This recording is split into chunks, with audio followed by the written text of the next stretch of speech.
Di antara serat Jangka Jayabaya, salah satu versinya bercerita tentang Syekh Syubakir dan peranannya dalam membangun peradaban bangsa manusia di Pulau Jawa. Hikayat Syekh Syubakir ini juga dilontar kuno yang ditulis oleh Kanjeng Sunan Derajat atau setidak-tidaknya oleh murid atau pengikut beliau. Syekh Syubakir adalah seorang ulama besar yang berasal dari Persia. Berisau adalah generasi awal Wali Songo, penyebar Islam di tanah Jawa. Beliau dianggap sebagai orang yang paling berjasa, dan proses Islamisasi di Jawa mengalami hambatan disebabkan kuatnya orang Jawa dalam memegang kepercayaan lama. Dan Syekh Syubakir menyebarkan Islam di Pulau Jawa bersama Wali Songo, generasi awal setelah diperintahkan oleh Sunan Muhammad Al-Fatih di Istanbul, Turki. 9 ulama ini mempunyai spesifikasi keahlian masing-masing.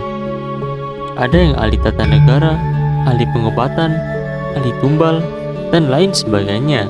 Wali Songo ini dibagi menjadi 3 kelompok dan ditempatkan pada tempat yang berbeda, yakni di bagian barat, tengah, dan timur tanah Jawa.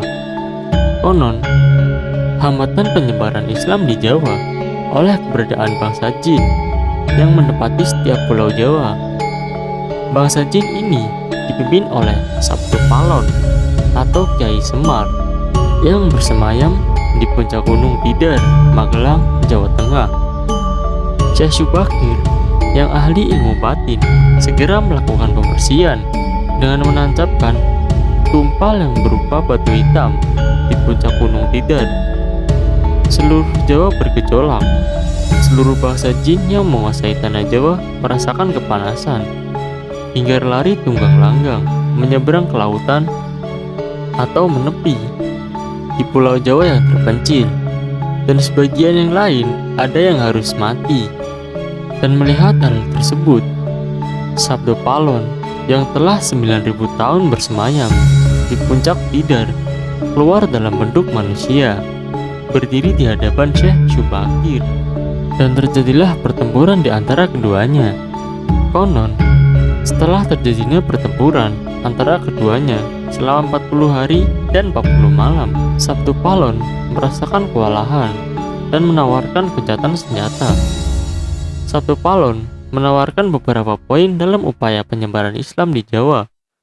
Syarat-syarat itu pun disetujui oleh Syekh Syubakir. Berikut ini dialog antara Sabtu Palon dengan Syekh Syubakir yang terjadi di atas Gunung Tidar. Syekh Syubakir berkata, "Siapakah Kisanak ini? Tolong jelaskan." Dan Sabtu Palon berkata, "Aku ini Sabtu Palon, pamomong tanah Jawa. Sejak zaman dahulu, bahkan sejak kedewataan, akulah pamomong para kesatri, dikenal sebagai Sang Hyang Ismaya Jati, lalu dikenal sebagai Semar Boronoyo, dan sekarang, zaman Majapahit ini, namaku adalah Sabtu Palon." Dan Syekh Syubakir berkata, "Lahi, berarti Kisanak Dayang Pulau Jawa. Perkenalkan, namaku Syekh Syubakir, berasal dari tanah Syam, Persia." Dan Sabtu Palon bertanya, "Ada apa gerangan jangan di Korawuh di tanah Jawa ini?" Syekh Syubakir menjawab, "Saya diutus oleh Sultan Muhammad yang bertahta di Istanbul. Saya tidak datang sendiri, tetapi datang dengan beberapa kawan yang sama-sama diutus oleh Baginda Sultan." Sabtu Palon berkata lagi, "Ceritakanlah selengkapnya Kisanak, supaya aku tahu duduk permasalahannya." Syekh Syubakir menjawab, "Baiklah. Suatu malam, Baginda Muhammad bermimpi. Wisik dari Syang, yang akroyo jagat, Gusti Allah Zat yang Maha Suci dan Maha Luhur, diperintahkan untuk mengutus beberapa orang alim ke tanah Jawa ini. Yang dimaksud orang alim ini sebangsa Brahmana, Resi di tanah Jindu. Dalam bahasa kami disebut dengan ulama." Sabtu Palon kembali bertanya, "Jadi, jangan Diko ini termasuk ulama itu tadi?" Dan Dan Syekh Syubakir menjelaskan, "Ya, saya salah satu dari utusan yang dikirim. Adapun tujuan kami dikirim kemari adalah untuk menyebarkan wewenang suci agama suci yaitu Islam." Sabdo Palon kembali bertanya, "Bukankah Kisanak tahu bahwa di tanah Jawa ini sudah ada agama yang berkembang, yaitu Hindu dan Buddha, yang berasal dari tanah India? Bukan apalagi Kisanak menambah dengan agama yang baru lagi?" Syekh Syubakir menjawab, "Biarlah masyarakat yang memilih keyakinannya sendiri. Bukankah Kisanak sendiri lebih paham bahwa sebelum agama Hindu dan Buddha masuk ke Jawa, di sini sudah ada ajaran Kapitayan. Kapitayan adalah ajaran asli tanah Jawa." Sabdo Palon kembali berkata, "Ya, rupanya Kisanak sudah menyelidiki Kuwolo Jowo.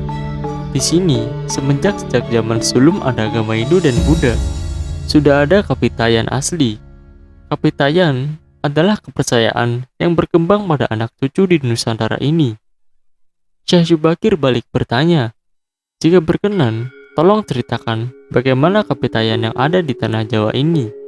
Dan kemudian Sabdo Palon menjelaskan, "Secara singkat kepercayaan Jawa begini, dari zaman dulu kala, yakni ada Sang Maha Kuasa yang bersifat Tankeno, Inoyo, Ngopo. Tidak bisa digambarkan bagaimana keadaannya. Pencipta segala-galanya, bawana agung dan bawana alit, jagat besar dan jagat kecil, alam semesta dan alam manusia. Wong Jowo meyakini bahwa Dia yang Maha Kuasa dekat. Kalau dekat dengan manusia, Dia juga diyakini berperilaku sangat welas asih." Syekh Syubakir kembali berkata, "Itulah juga yang menjadi ajaran agama yang kami bawa, untuk memberi agama yang menegaskan itu semua, bahwa sejatinya di balik semua yang maha wujud ini ada Sang Wujud Tunggal yang menjadi pencipta, pengatur, dan pengayom alam semesta. Dalam bahasa Arab disebut Al-Ahad. Dia maha dekat kepada manusia, bahkan lebih dekat daripada urat leher manusianya sendiri. Ajaran agama kamu menekankan budi pekerti kepada Allah, kepada sesama ciptaan. Lihatlah Sang Danyang, betapa rusaknya tatanan masyarakat Majapahit yang sekarang, bekas-bekas peperangan saudara, mati kelaparan, perampokan, dan penindasan ada di mana-mana. Ini harus diperbarui budi pekertinya." Sabdo Palon kembali menjawab, "Aku juga sedih. Sebenarnya memikirkan rakyatku. Tatanan sudah bubrah, para pejabat negara sudah dilupakan karmanya. Mereka saling sikut untuk merebutkan kemewahan duniawi. Para pandito juga sudah tak mampu berbuat banyak. Orang kecil saling tunjang, mencari pegangan. Zaman sekarang benar-benar zaman edan." Syekh Syubakir kembali berkata, "Karena itulah mungkin Sang Maha Agung menyuruh Sultan Muhammad Turki untuk mengutus kami ke sini. Jadi, izinkanlah kami mengajari wawarah suci di sini, di wewengkon kekuasaanmu ini." Sabdo Palon pun menjawab, "Baiklah jika begitu, tapi dengan syarat-syarat yang harus kalian patuhi." Syekh Syubakir kembali bertanya, "Apa syaratnya, wahai Sang Danyang?" tanya Jawa. Dan Sabdo Palon menjelaskan, "Pertama, jangan ada paksaan agama, dharma atau kepercayaan. Yang kedua, jika hendak membuat bangunan, tempat pemujaan atau ibadah, buatlah bangunan yang luarnya nampak cakram gaya bangunan rumah Jawa, walau isi dalamnya Islam. Ketiga, jika mau mendirikan kerajaan Islam, raja yang pertama harus dari anak campuran. Maksud campuran adalah jika banyaknya Islam, maka ibunya Hindu. Jika bapaknya Hindu, maka ibunya harus Islam. Keempat, jangan jadikan Wong Jowo berubah menjadi orang Arab atau Persia.